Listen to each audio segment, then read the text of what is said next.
54 বছর পর এই প্রথম জামাত ইসলামী 1971 সালের মহান মুক্তিযুদ্ধে তাদের অবস্থান প্রশ্নে একটা কনক্রিট সিদ্ধান্ত নিতে যাচ্ছে। নির্বাহী পরিষদ শীঘ্রই এই বিষয়ে একটা সিদ্ধান্ত নেবে বলে আমরা জানতে পারছি, বিভিন্ন গণমাধ্যমে আসছে। দর্শক, কি ঘটতে যাচ্ছে? নিঃসন্দেহে জামাত ইসলাম একটা যুগান্তকারী সিদ্ধান্ত নিচ্ছে। দর্শক, আমরা কিছুদিন যাবত আলোচনা করে আসছি, আমি একাধিকবার বলেছি যে 1971 প্রশ্নে জামাত ইসলামের কোনো কনক্রিট অবস্থান নেই, জামাত ইসলামের কোনো সুনির্দিষ্ট ন্যারেটিভ নেই। যেমন জামাতের অনেক নায়েবে আমির নেতা তারা এক একজনের সেক্টর কমান্ডার সাজে, আমি বীর মুক্তিযোদ্ধা, মুক্তিযোদ্ধা পরিবারের সন্তান, মুক্তিযোদ্ধা কানুর পক্ষে অবস্থান নেয়। আবার জামাতের কর্মীরা অনেকে 71 জামাতের অবস্থানকে জাস্টিফাই করে, সেটাই সঠিক ছিল এ কথা বলে। আবার কোনো নেতা সেক্টর কমান্ডার সাজতে গিয়ে কর্মীদের গালাগালির সম্মুখীন হয়, কর্মীরা তাকে সন্দেহ করে, বহিষ্কারের দাবি তুলে, তাকে জামাত মনে হয় না একথা বলে। এর মানে 71 প্রশ্নে জামাতের ভিতরেই একটা হীনমন্যতা, দুর্বলতা, বিভক্তি আছে। এবং মিডিয়া যখন কথা বলে দেখবেন যে মিলে না। আমিরে জামাত নিজেই এক এক সময় এক এক কথা বলেন, কখনো কখনো 71-এর ভূমিকা জাস্টিফাই করেন, আবার কখনো কখনো এটা নিয়ে অন্য ধারায় কথা বলেন, মিলে না। আসলে 71 প্রশ্নে জামাতের কোনো বয়ান নেই। এজন্য সুনির্দিষ্ট একটা অবস্থান নেয়ার জন্য নির্বাহী পরিষদের বৈঠকে এই বিষয়ে সিদ্ধান্ত হবে। শেষ পর্যন্ত কি ঘটতে পারে, ক্ষমা চাওয়া উচিত কিনা এই প্রশ্ন আলোচিত হবে। এটা এদিকেও আসি, ক্ষমা যদি জামাত চাই, কোন প্রক্রিয়ায় ক্ষমা চাইবে এ বিষয়ে আলোচনা হবে নির্বাহী পরিষদ বৈঠকে। তাই একটা সহজ প্রশ্ন আগেই সমাধান করে নিই। জামাত যদি ক্ষমা চাইতে, তাহলে ক্ষমা জামাত চেয়েছে, যদি আবারও ক্ষমা চায়, তাহলে এতদিন পর কেন? এই ক্ষমা চাওয়ার ঘটনা ঘটালে তো এবি পার্টি গঠন হতো না। দেশটা আব্দুর রাজ্জাক, মুজিবুর রহমান মঞ্জুর মতো হাই প্রোফাইল পলিটিশিয়ান জামাত থেকে চলে যাওয়ার মতো ঘটনা ঘটতো না। এই ব্যারিস্টার আসাদুজ্জামান ফুয়াদের মতো পটেনশিয়াল তরুণ এরা জামাত ইসলামীর হয়ে আজকে কাজ করত। দর্শক, ক্ষমা চাইলে এতদিন পরে কেন? অনেক প্রশ্ন আসবে। আর ক্ষমা চাইলে কি গ্রহণযোগ্য হবে? ক্ষমা চাই এটা বললেই কি শেষ? জামাত নিয়ে আর কেউ কথা বলবে না? বিষয়টা মোটেও এত সহজ নয়। অতএব জামাতের জন্য একটা কঠিন সময়। জামাত কি করবে, আমি কি করা উচিত সে বিষয়ে আমি শেষে আলোচনা করব, আপনারাও মতামত জানাবেন। 71 প্রশ্নে জামাতের নতুন আলোচনা, আসতে পারে সিদ্ধান্ত। মুক্তিযুদ্ধকালীন ভূমিকা নিয়ে নতুন করে আলোচনা শুরু হয়েছে জামাত ইসলামীতে। দলটির শীর্ষ পর্যায়ের নেতারা আনুষ্ঠানিকভাবে নিজেদের মধ্যে এ নিয়ে কথা বলছেন। সহসাই জামাত ইসলামী নির্বাহী পরিষদের সভায় এই ইস্যুতে আলোচনা হতে পারে। জামাতের একাধিক সূত্র বলছে দলটি 71 প্রশ্নে নিজেদের অবস্থান স্পষ্ট করবে। এর মানে এখন পর্যন্ত 71 প্রশ্নে জামাতের অবস্থান স্পষ্ট না, স্পষ্ট করবে। হ্যাঁ, কি স্পষ্ট করবে? স্পষ্ট করার মধ্যে জাস্ট এতটুকু স্পষ্ট করার দিক আছে যে 71-এ জামাতের অবস্থান ভুল ছিল, আর আমরা বর্তমান জামাত বাংলাদেশের স্বাধীনতা সার্বভৌমত্ব মেনে নিয়েছি। 71-এর 16 ডিসেম্বর পর থেকে আমরা পরিপূর্ণভাবে বাংলাদেশের পক্ষে। এটি হচ্ছে আমাদের অবস্থান। যে 71-এর বিরোধিতা করেছিল সেটা ঠিক ছিল না, আর এখন আমরা মেনে নিয়েছি এটা ঠিক, এবং মুক্তিযোদ্ধাদেরই পক্ষে আমরা, এটা বলবে। এছাড়া আর কি স্পষ্ট করবে? মুক্তিযুদ্ধকালীন জামাতের ভূমিকা নিয়ে দীর্ঘদিন ধরেই বিতর্ক চলে আসছে। যদিও এটাও আমিরে জামাত বলেছেন যে 71-এ স্বাধীনতার বিরোধিতা জামাত করেছে, কিন্তু বিরোধিতা করতে গিয়ে যদি কেউ ফৌজদারি অপরাধ করে থাকে তার বিচার হোক, এতে জামাতের আপত্তি নাই, কিন্তু ন্যায় বিচার হতে হবে, এই ট্রাইব্যুনালের ভুয়ো বিচার না। মুক্তিযুদ্ধকালীন জামাতের ভূমিকা নিয়ে দীর্ঘদিন ধরেই বিতর্ক চলে আসছে।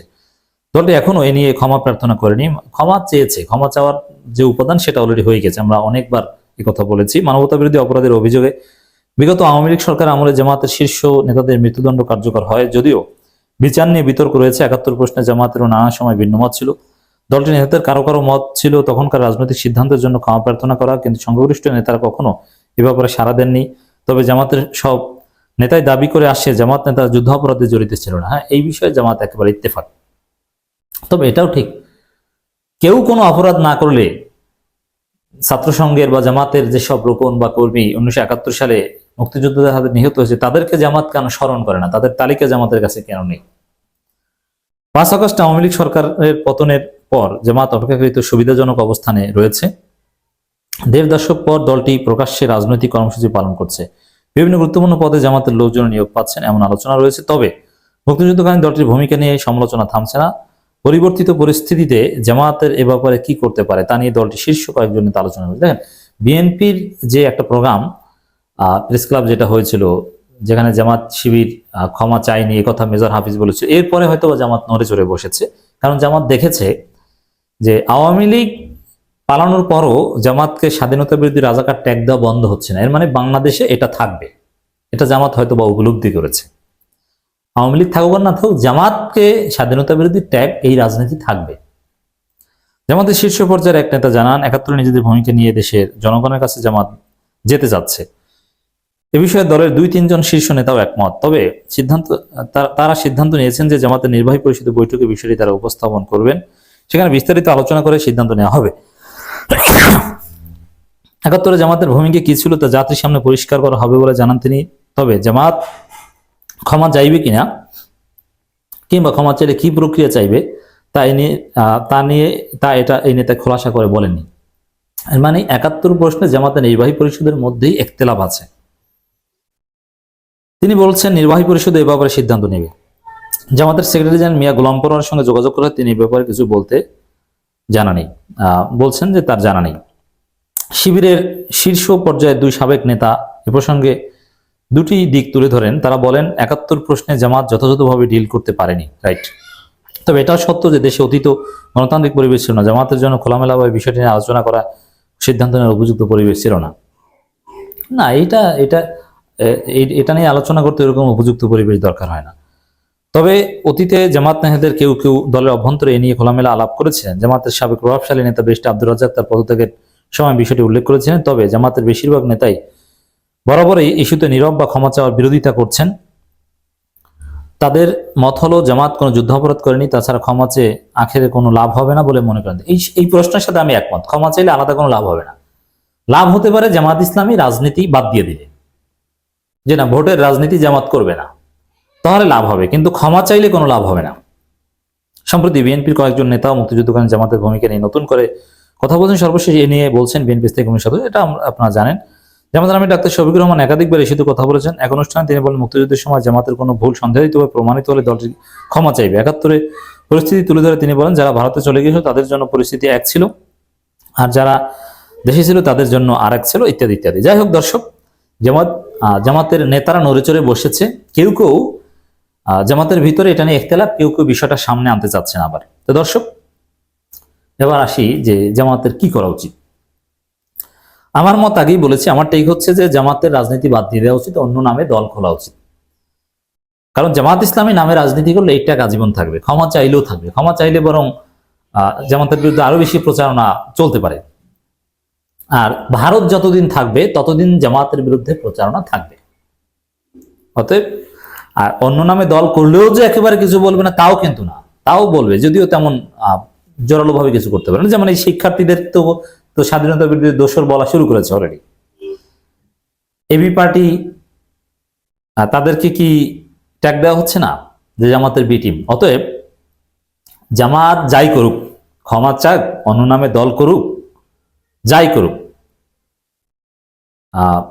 ভারত যতদিন আছে এরকম কিছু প্রশ্ন জামাতকে ফেস করতে হবে, নাম্বার 1। 2, এদেশের অধিকাংশ বা সবচেয়ে বড় দল এখন জামাত ইসলামী, জনপ্রিয়তার মানদণ্ডে বিএনপির চাইতেও বড় হয়েছে বলে আমরা বিশ্বাস করি। 1971 সালে জামাত ইসলামী স্বাধীনতা বিরোধিতা করেছিল, এটা জেনেই মানুষ জামাতকে সমর্থন করে। এবং 24-এর গণবিপ্লবের ঘোষণাপত্র জারি হতে যাচ্ছে। অতএব সেই ঘোষণাপত্রের মধ্য দিয়ে ৭১ প্রশ্ন অনেকটা হালকা হয়ে যাবে। এজন্য আমি মনে করি যে হ্যাঁ, জামাতের একটা বয়ান থাকতে পারে, যে আমাদের কনক্রিট অবস্থান থাকবে ৭১ প্রশ্নে এরকম, যে ৭১ নিয়ে আমরা কথা বলতে চাই না, অথবা ওটা 5টা, আমরা এখন সবাই বাংলাদেশবন্দী শেষ, ৭১-এর ভূমিকা নিয়ে কোনো কথাই বলতে চাই না, অথবা এটা নিয়ে ওপেন আলোচনা, এটা জামাতের কোনো নির্দিষ্ট অবস্থানই নেই, অথবা জামাত ওটা নিয়ে ভাবে না, জামাত রাজনীতি করে 24-এর স্পিরিটে আর ইসলামী আদর্শে। মানে পক্ষে বিপক্ষে বা কি এ বিষয়ে একটা কনক্রিট অবস্থান নেই, একটা বয়ান তৈরি করুক। কিন্তু ক্ষমা চাওয়া না চাওয়ার প্রশ্নটা এড়িয়ে যাওয়াই সঙ্গত বলে মনে করি। ক্ষমা চাইলে কোনো লাভ হবে না, অতএব এড়িয়ে যেতে হবে। আর দ্বিতীয় কথা, দেখেন, আপনি অবাক হতে পারেন যে জামাত ইসলামীর কর্মী বা নেতাদের অধিকাংশ তা 71-এর জামাতের ভূমিকাকে সঠিক মনে করেন, বিশেষ করে 24-এর ঘটনা ঘটার পর আরো বেশি সঠিক মনে করেন। অতএব ক্ষমা চাইলে দেখবেন যে জামাতের কর্মীরা আমিরে জামাত যদি ক্ষমা চায় গালাগালি শুরু করবে, একেবারে ধুয়ে দিবে। দেখেছিলেন না ডয়েচে ভেলে টকশোর পর সেই হাসিনা আমলেই ডাক্তার তাহের সাহেবের কি করুণ পরিণতি হয়েছিল। আর এখন তো হাসিনা নাই, এখন তো আর সেই মুক্তিযুদ্ধের বয়ানের বাংলাদেশ না, এখন 24 পরবর্তী বাংলাদেশ।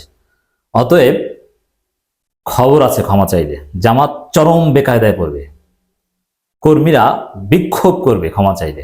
অতএব 71 প্রশ্ন is irrelevant two Jamaat Islami. Jamaat Islami 24-এর নতুন প্রজন্মের ইসলামী রাজনীতি করে, ওটা স্কিপ করুন। আর ভারত থাকলে জামাতের বিরুদ্ধে প্রোপাগান্ডা চলবে।